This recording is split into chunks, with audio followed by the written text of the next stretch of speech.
N'ayez pas peur, ces affreuses bêtes dont les yeux sont au nombre de 8 sont juste des reproductions. Enfin presque, on compte quelques spécimens dans cette charmante mygale.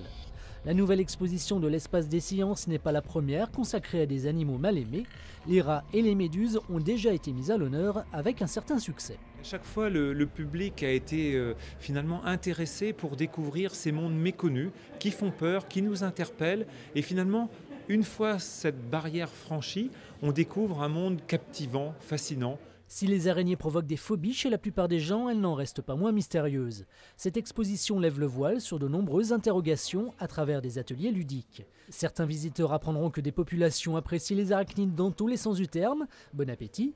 D'autres réaliseront que nos amis à 8 pattes sont indispensables à nos écosystèmes. Elle est utile parce qu'elle limite les populations d'insectes ravageurs, notamment près des cultures.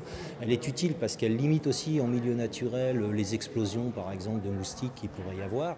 Et elle est utile dans les domaines de la biotechnologie et de la médecine. L'exposition occupera l'espace des sciences jusqu'à la mi-mars. Elle partira ensuite à Paris. D'ici là, elle aura peut-être persuadé les arachnophobes de ne plus écraser ces pauvres bêtes qui, pour les spécialistes, n'ont que des vertus. L'araignée, le meilleur ami de l'homme? L'araignée est le meilleur ami de l'homme, certainement. Pas celui des insectes, mais certainement celui de l'homme.